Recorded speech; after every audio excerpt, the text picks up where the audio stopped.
Welcome to the next edition of Grid Forward Chats. I'm Bryce Yonker.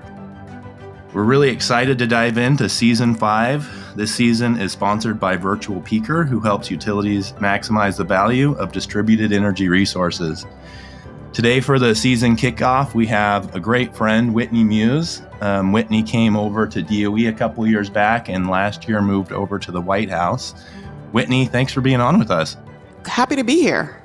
So can you tell us a little bit about yourself, some on your background, and especially what you are working on these days? Sure. So I'm a senior policy advisor at the White House in its Office of Clean Energy, Innovation and Implementation, which is the White House office focused on all things Inflation Reduction Act implementation. As you mentioned, I was at DOE previously where I helped stand up the Grid Deployment Office. I also worked as Chief of Staff in the Office of Electricity and have been working on power sector topics both internationally and domestically for about the past decade. Excellent. Well, we're very excited to have you on. And I think where we kind of like to start is what's the current focus at the administration on advancing the grid and energy transition areas? So with the investments that the Biden administration has made through the bipartisan infrastructure law, through the Inflation Reduction Act, even the American Rescue Plan and the CHIPS and Science Act, we're really looking at broad investments in all sectors of the American economy. And much of that is pushing towards clean energy deployment, looking to get to a clean power sector by 2035 and a clean economy by 2050. The grid is the backbone of that. That transition, as you and your listeners well know, only happens if we have a resilient and reliable grid. And so we need significant investments in the grid to get to that point and to support that transition. So maybe you can cover a few highlights around the focus regionally. So obviously the initiatives and efforts there cover across the country. A lot of our listeners are in the West, but across the country. But how do some of these resources make their way and impact the key issues that are happening across the country? So across the country, we're seeing investments through DOE's programs. I know I'll talk a bit about federal investments as we get throughout the show. But things in the West, as you all are facing dynamics of, as you all are confronting market dynamics and thinking about how you want to transition or not into a Western market formation, there's certainly support coming out of DOE to help facilitate conversations through the region. But from the infrastructure investments, everything from hydrogen hubs out in California and the Pacific Northwest, many parts of the country have states that received awards through the Grid Resilience and Innovation Partnership Program that I know we'll talk about a bunch.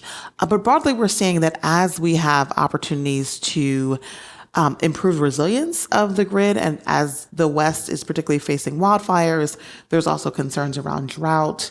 I work with colleagues that have played a hand in the discussions around the Snake River dams and the broader Columbia River ecosystem in the West, and thinking about how to help bring clean energy to the region to help facilitate dialogue and conversations around the future of the Columbia River system. And so there's a number of opportunities and investments coming into the West from this administration. I'd say across the country, we're making grid and transmission investments that touch all manners across the country, from state investments and also those going to the local level. Can't leave out the territories for those of you that are in the far west of the country, in the middle of the Pacific as well. Well, it seems like a pretty unprecedented time, so thanks for the overview. Our audience knows the drivers and issues, but I think it's maybe good to just lay those out before we dive into the details. From your perspective, what's in the way for near-term progress on accelerating grid capabilities? And I guess the drivers or the reasons for the administration to be making these investments? So certainly these investments are the largest we've seen since, New Deal era or, immediately post World War II, Eisenhower era kind of federal highway expansion. We haven't seen concentrated investment in all aspects of the economy since then. And so part of it is just the need for federal investment and the opportunity that, not having done so for decades, really we are afforded in this moment. For near-term challenges, we got significant funding, which is exciting.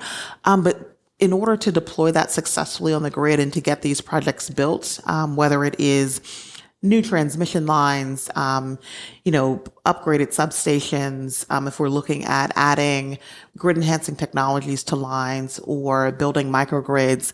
Some near-term constraints are supply chain. We certainly saw overall in the economy that when the COVID crisis, the pandemic hit originally in 2020, it really spiked delays across a wide swath of the economy. Many parts of the economy have settled back. That's not true for a lot of the grid components and transformers, and even some of the generation technologies on the solar side, where we really do still have significant supply chain concerns and constraints.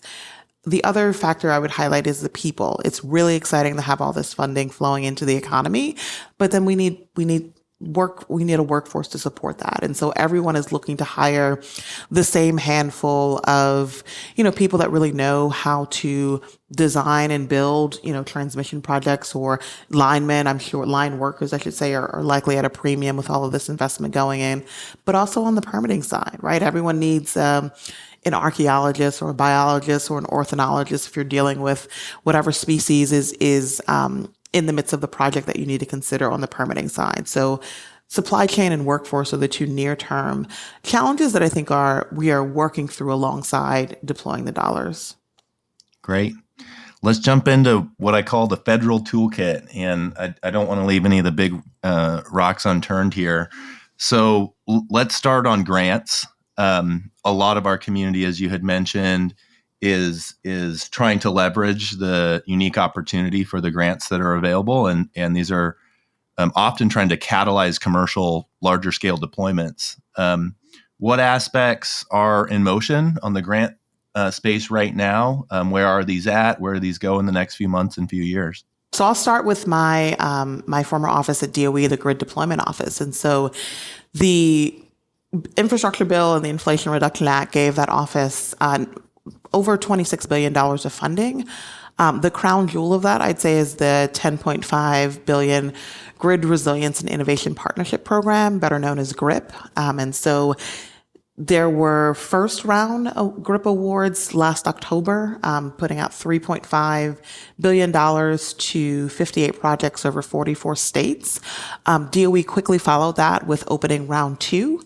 No rest for the weary when it comes to GRIP. And so $3.9 billion in funding for round two opened in November of 2023, with concept papers due earlier this year. And I believe at the point that this is recording, concept paper notifications went out at the end of February. And so all of those that submitted a concept paper are now reviewing and revising their materials to submit full applications in April and May. Moving on from GRIP, on the state and tribal side, the Grid Deployment Office pairs the competitive funding for GRIP, and I should say that GRIP is funding that goes for grid resilience that can offer investments in new transmission, increasing capacity on existing transmission lines with grid enhancing technology deployment. It offers funding through the smart grid grants to look at deployment of monitoring and control technologies, thinking about improved communication on the grid, and then investments in grid resilience and grid hardening. That grid resilience, that grid hardening piece also has a state and tribal formula grant component. And so in January, the third round of funding, or FY20, the fiscal year 24 funding opened in January, $562 million for all states, territories, and federally recognized tribes, as well as the Alaska Native corporations and villages. And that's funding for those states, territories, and tribes to make investments in grid resilience and grid hardening within their jurisdictions where they see the greatest need that can provide significant community benefit. We hope that there are synergies and ties between the competitive funding coming through GRIP and what the states, territories, and tribes do through this formula funding. Continuing the landscape of grant funding, I'd say the big other pot of grant funding that has some pieces that will go into advanced grid capabilities are over at the U.S. Department of Agriculture.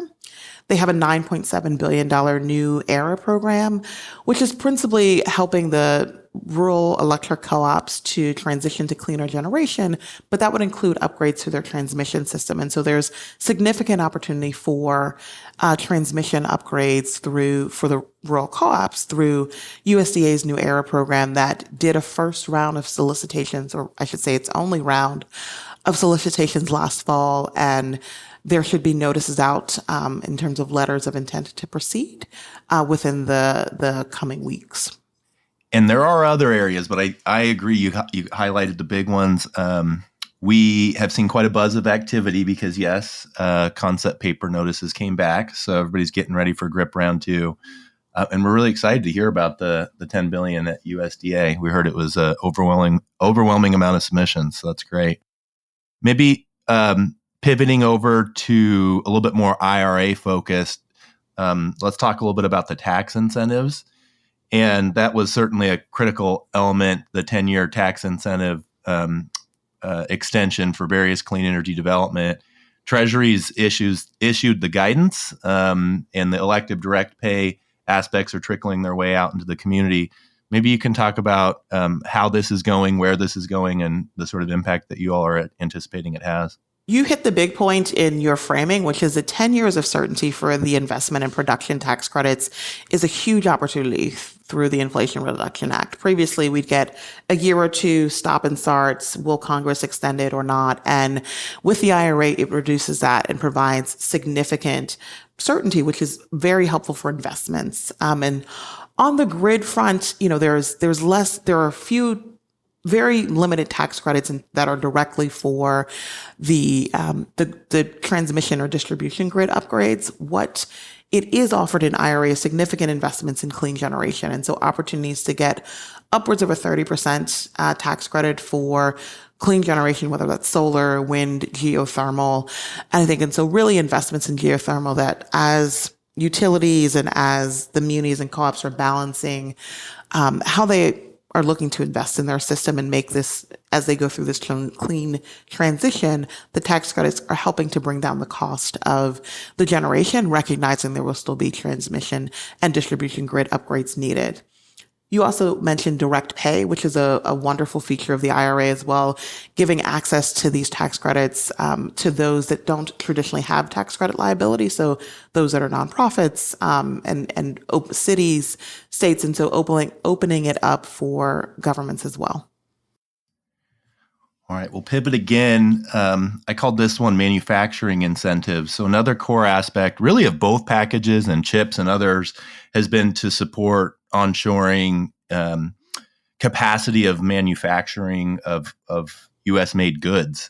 So can you talk a little bit about how these programs are going, in particular where they may be eligible or focused on grid components?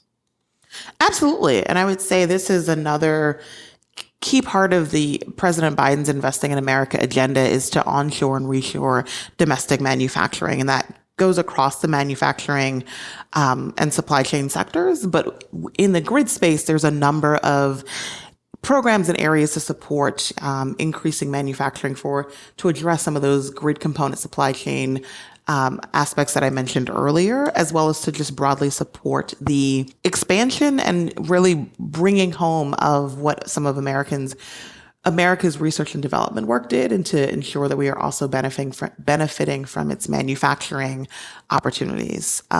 So those programs include there's 48C, which offers $10 billion in investments in clean energy manufacturing that does explicitly call out grid components. The first round of selections will be announced in late March or April, and we expect to see a second round of funding coming out in the spring. And so for those that are on the manufacturing side, 48C is a great program to keep an eye on that's administered through the Treasury and in conjunction and collaboration with the Department of Energy. On the manufacturing side, some of the announcements that are worth flagging, which is that earlier in February, Siemens Energy announced an expansion of its existing facilities in North Carolina to build large power transformers. This will be the first power transformer manufacturing facility in the U.S. for Siemens Energy, and it also ultimately, when it's at its full capacity, expand the U.S. manufacturing of large power transformers by 40%, which is significant given that you know how constrained the LPT space is. And that's just one example of the types of investments that we're seeing in manufacturing that are as a result of the IRA and just the broader economic environment for clean energy manufacturing. Let's maybe touch on financing briefly. So we know that there's quite a few resources at LPO to provide loans. Maybe you can cover, to the extent that those look like they're going to be impacting the grid, or just other financing tools that maybe go beyond the tax incentives that are covered between any of these opportunities. So the two big kind of loan and financing programs I'd mention is the Transmission Facilitation Program back at the Department of Energy Grid Deployment Office. So TFP is a $2.5 billion revolving fund. It can offer capacity contracts, it can offer loans, and it can offer public-private partnerships. It made its first round of selections providing funding or offering capacity contracts to Southline, to CleanLink, Twin States CleanState in the Northeast, and CrossTie. And then there's another round of funding that's opening right now. In early February, DOE opened the second round of capacity contract financing for TFP with applications due mid-March. And at the end of February, it opened a round of public-private partnership funding for Alaska, Hawaii, and the territories, seeking to connect microgrids to transmission. So lots of activity in the financing space through the work at the Grid Deployment Office. Over in the Loans Programs Office, I want to highlight one of their big IRA programs, the Energy Infrastructure Reinvestment Program, that's financing for projects that retool, repower, or repurpose existing energy infrastructure, including on the generation, but there also is a big focus coming out of LPO for advanced reconductoring and opportunities to get more out of the existing grid, which is something that this EIR program can fund. So between the alphabet soup, I think we've covered a number of the key opportunities at Grid Deployment Office, USDA. We know that EPA has a big initiative in motion. Is there anything else that you see as a core aspect to advance the grid that you haven't covered much yet? I think I talked about a lot of the federal programs. I think I should highlight that what is also advancing the need for grid investment and grid upgrades. You know, we've talked a lot about how all these different programs are putting funding onto the grid. They're also, as we are putting money into building electrification, electric vehicles, really pushing to electrify across a number of sectors, industrial decarbonization, all of that, increases the demands on the grid and is drivers for grid investments that we know are needed. Yeah, the home rebates in full motion now to get advanced solutions directly into consumers, the joint office doing the hard work on the charging station build-outs. It really is a quite comprehensive portfolio. Yeah, and I'll take a moment to shout out the home energy rebates just because it's a program I've also been working closely with the Department of Energy on, and those offer $8.8 billion across programs that are for whole home energy efficiency, but also to get in electrified appliances into homes, principally targeting low and middle income homes. New York, California, Hawaii, and New Mexico were the first 4 states that submitted their applications to DOE in late December, early January. And so DOE is working with those states to stand up their programs and is working with all states to begin to get their applications in. So I would encourage you to, if you are, if you are in or connected to your state energy office, to stay close as they work with DOE to stand up those programs. And we look forward to consumers being able to take advantage of the rebates later this year. Good shout out. Maybe we can touch on a couple of the other federal initiatives connected to, but not necessarily directly impacted by those recent packages. So maybe you can highlight the sort of work that you see at the national labs. I think those are often considered the crown jewels of research in general in this country, but not only for energy. So what kind of foundational research and the commercial supporting activities are really being focused on and in motion at the labs? There's so much great work going on at the national labs. I think, Pacific Northwest National Lab, which I had the opportunity to visit last year, is a great example of one of the amazing national labs of the 17 that DOE has. I would say there's a couple of different areas of research and development work I'd want to highlight. So in the transmission planning space, going back to my home office of the Grid Deployment Office, we've talked a lot about the funding that's going out, but part of that is ideally to have it done in a more coordinated and a better planned way. And so Pacific Northwest National Lab, the National Renewable Energy Lab were two of the big labs that contributed to the National Transmission Needs Study that came out last October, showing short-term needs for transmission, short-term transmission needs across the grid, and really going region by region to show where do we need more transmission. Short answer is everywhere, but where is it most acute, and where is it, what are some of the regions where that connection both within region and between regions would be most helpful. They are also working on the National Transmission Planning Study for a longer term look at transmission planning. They're doing work on materials that I think is also helpful for some of the supply chain as we think about next generation grid components as well. Now a quick word from our sponsor. Virtual Peaker is a cloud-based distributed energy platform that empowers modern utilities to build the grid of the future and meet global decarbonization goals. This SaaS company's platform suites unify all aspects of DER management, from DERMS to customer engagement and demand forecasting. For more information, visit www.virtual-peaker.com and follow the company on LinkedIn and Twitter. And now, back to our chat.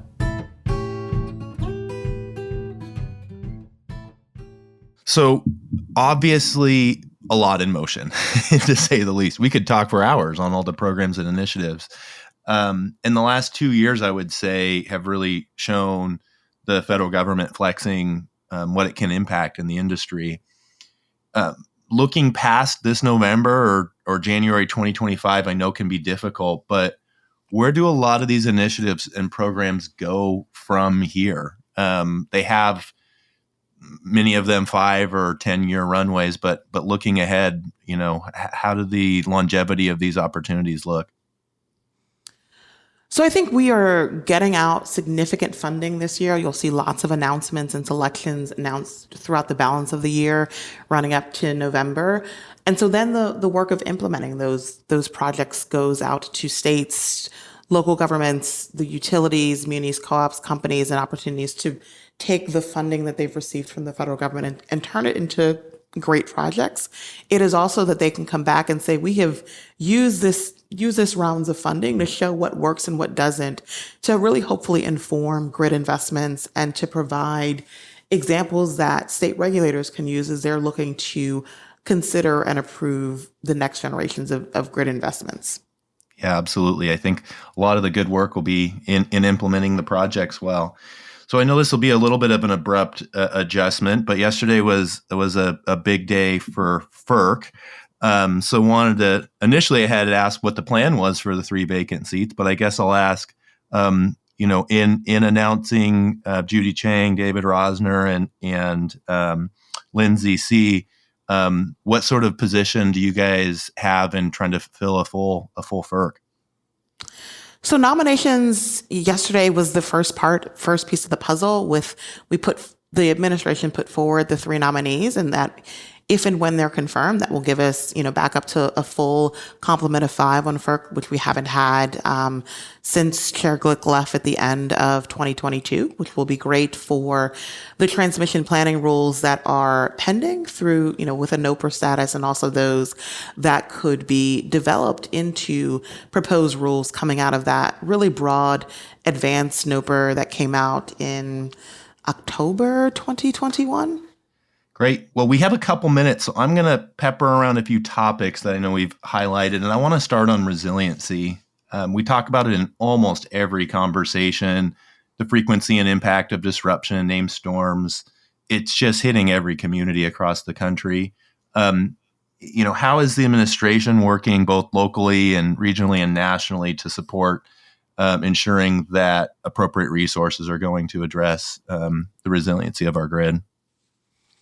So I mentioned a number of funding programs that are going into grid resiliency. Those are complemented by work that the Department of Energy is doing to provide technical assistance and capacity building to states and tribes as they are thinking through how they make investments in grid resilience, right? And so to ensure that the dollars that are coming out of the Infrastructure Bill and Inflation Reduction Act in align with how the state is addressing its resiliency challenge and recognizing that they are different across the country. Absolutely. I know this topic's near and dear to the administration, so I wanted to touch a little bit about equity, energy justice, and those related areas. Oftentimes, the most vulnerable communities, don't see the best impacts or the most direct impacts of grid investments, and there's the EJ40 initiative for the infrastructure that's going out. I guess I'll ask it this way. How can a more modern grid directly support the communities that need to see these benefits the most?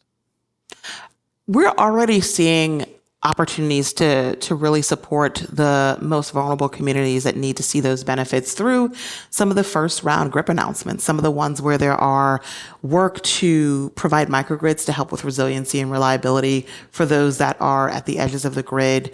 I think the Department of Energy's work in Puerto Rico is another place where we're really seeing equity included in its grid work to help improve the grid resilience and reliability as they are implementing a $1 billion Puerto Rico Energy Resilience Fund, but also informing how broader billions are going in as Puerto Rico continues to rebuild after hurricanes. I have to ask, the industry is focused quite a bit these days, as many industries are, on advanced technologies and terminology like AI and machine learning is being thrown out there. How is the administration looking to strike a balance with supporting these advanced technologies that can have benefits, but do come with some risks? So I think late last year, the president came out with a good executive order on artificial intelligence and really calling on a whole of government response and considerations for it. In the grid space, I know there have been lots of work that the Office of Science and Technology Policy in the White House is thinking about how AI can be helpful, whether that is, in some of the permitting processes. Is it helpful as we think about some of the modeling and forecasting that we need to be better able to have improved resiliency on the grid? So I think it is still open questions and work that national labs, the departments and agencies, the private sector, universities, and a full cohort are working on to identify and lift up the best solutions of where AI can be most helpful. Yeah. All right. One last topic question, then we'll wrap up. And I think it's a good one. You mentioned it briefly, but electrification just seems to be driving demand for energy supply up and bending those curves. Planning trajectories are really adjusting in a lot of jurisdictions, whether it's transportation, buildings, industrial loads, data centers. How does this change any assumptions or make even more important the initiatives that the agency is working on? We're in a period of load growth, which we haven't been in across the country for more than a decade. So it is a time where we need significant investment, and not just from a replacement or transition to clean energy, but just broadly bringing on new load into the grid. And you mentioned a number of the factors. I'd also add the data usage from AI as that continues to expand, as really forcing us to have to think about building out the grid and to do it in quick timeframes, right? Electrification and all of these things are coming on much more quickly. And so it is challenging the previous assumptions that load was going to be flat. And so how do we address and adapt to that as utilities are putting forth new IRPs to address that, as we're thinking about how to more quickly connect generation to the grid to be responsive to that increased load. Great. All right. So our wrap up here, I'm going to frame this way. It seems to us that not only resilient power for communities across the country, but energy transition itself and a number of other key outcomes are at least constrained by grid infrastructure build out. That could be transmission or distribution, as anything else. So, from your perspective, what do you think we're risking if we don't make the necessary investments to advance the grid in a significant way? I think throughout this conversation, we've talked about how important the grid is underpinning all of the investments and all of the trajectory of the American economy. And so if we are not advancing the grid in a significant way, we won't be able to meet and achieve the electrification goals we mentioned about, the economic expansion, thinking about onshoring and reshoring and expansion of domestic manufacturing. It is that crucial underpinning key that no one thinks about as long as it works. And as we're getting, really late in life for a number of the grid technologies that are already deployed, we really want to pivot and think about advanced grid technologies and thinking about advancing the grid more broadly to meet the moment and the opportunity that we have in front of us. Whitney, thanks for being on and your perspectives. Thanks for the focus at the administration and your service to the industry and the country. We appreciate you joining us for the kickoff of the season. Thanks for having me. This is a great conversation. Thanks again to our season sponsor, Virtual Peaker. If you enjoy Grid Forward Chats, please follow us on your favorite podcast platform, give us a like or a review, and tell your colleagues. You can listen to all episodes and learn more about our efforts to advance the grid at gridforward.org.